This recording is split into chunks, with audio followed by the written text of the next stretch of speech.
Welcome back to the channel for the preview of Port Vale's away game at Lincoln City this Saturday. Now, I've just uploaded a short in response to some of the comments by Matt Hancock this week, the CEO, in his latest interview. And that short included Darren Moore's record managing Port Vale in League One at home. So for those people that haven't seen the short, I'll just briefly touch on it. I was amazed at the start of this week after us falling to the bottom of League One. After that debacle of a performance against Plymouth. The latest Darren Moore disaster class. I thought there's no chance he can survive. I thought the early Christmas present was coming Monday. I thought Santa's going to arrive and we're going to be looking for a new manager. But no. The hierarchy know better. Carol Shanahan and Matt Hancock. So Matt Hancock comes out in his November review saying that we're going to stay. We're going to stick with Darren Moore. We have the right people in positions to turn this around. And we're showing signs that we can win football games. He mustn't watch the games. And if he thinks people are going to believe that nonsense that's coming out of his mouth, it's incredible. It's delusional to the highest order. But what do we expect?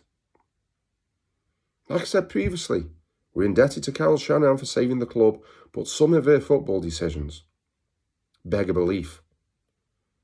Matt Hancock, another one.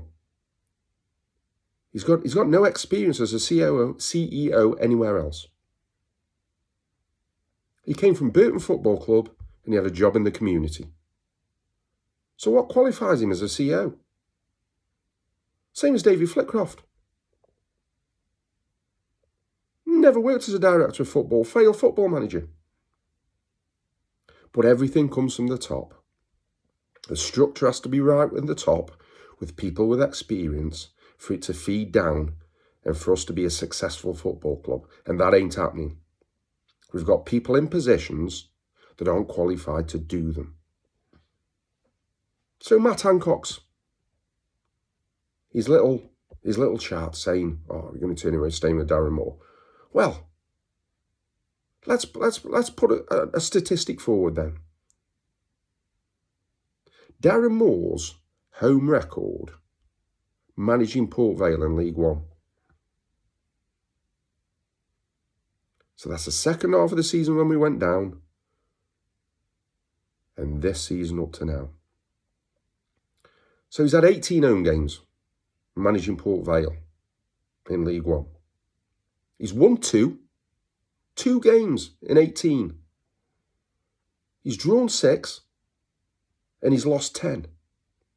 In 18 home games, he's only been able to pick up 12 points, scored 13 goals in 18 home games and let in 25. Let that sink in. League One record managing Port Vale. And we've got a CEO coming out saying, are we sticking with him? Absolutely incredulous. You couldn't believe it. And the thing about it is, the second half of the season when we went down, he got a pass, didn't he? Because, he's got loft, he hasn't been able to bring his own players in. In that last half, it's quite interesting this. The last half of the season when we went down from League One last time, he managed at home 9 games. 9 games he managed at home. And we won 1. We drew 3. And we lost 5. Now this season, he's got the players he wants. He's got the Humphreys, he's got the Coles. What's the home record this season? It's the same as when he managed it when we went down. He's won 1, he's drawn 3, and he's lost 5. And we're keeping this manager in a job. So, absolutely delusional from the management at our football club. And we are just, he ain't turning nothing around. And we are steamrolling towards League 2. So anyway, let's move on to the preview, Lincoln. I looked at the head-to-head, and we played Lincoln. I was quite amazed we played them that many times over our history. It's one of the clubs we've played a lot. We've played Lincoln 92 times. And again, with most clubs that we play, it's an average record. Nobody's beaten each other many times. We've won 33, drawn 24, and we've lost 35. So pretty much an even record, to be fair. So Lincoln, where are they? Now, they're a good side, these. They had a bit of a dodgy result last week, losing 3-2 at Wycombe. But they're 4th at the moment. They've got 8 wins, 4 draws, 5 defeats and 28 points. And they've got a decent home record, where they've won 5. They beat Plymouth 3-2. They've beat Luton 3-1. They've beaten Stevenage 1-0. Beaten Doncaster 2-1. And beaten Reading 2 each. They've got 2 draws. Mansfield 1 each, Wigan 2 each, and 1 defeat, which is a bit of a shocker for him, because he lost 1-0 at home to Exeter. So they've got a decent home record. So when we look at it, what players have they got to watch out for? Well, they got the midfielder who always used to play well against us for Shrewsbury, Tom Bayliss. So he's one to watch out for, but the forwards are the ones we've got to concern ourselves with. They've got James Collins, the ex-Luton centre forward, who is a danger, scoring goals at this level. Then they've got Rob Street, who went on loan to Doncaster. Last season has scored goals in League 2 for Doncaster. He's decent. And Freddie Draper, who young but talented centre forward for him. So they've got a few people we need to look out for on Saturday. And on a lighter note, players who've played for both clubs. And there's quite a few, to be fair, and interesting ones. One for the older generation like me, Paul Smith. And Paul Smith was a tricky winger that we had in the late 80s. And he was decent for the Vale, down the wing. And we sold him to Lincoln when Lincoln had got a bob or two. We sold him to Lincoln when they were in non-league. They were in the conference, it was in them days. We sold him about 50 grand to Lincoln, which he did well at Lincoln. He played over 300 games for Lincoln. So yeah, Paul Smith from the 80s. Then we got Joe Annie, the goalkeeper. He's played for both clubs. And then we've got Chris Hurd, who we had on loan from Aston Villa. Talented midfield player. He played for both clubs. We've got the much maligned Louis Dodds, the Marmite man himself. He played for both clubs. And I suppose the one that sticks out more than anything is Gareth Ainsworth. He had a cracking spell at Lincoln and ended up being our record transfer fee paid.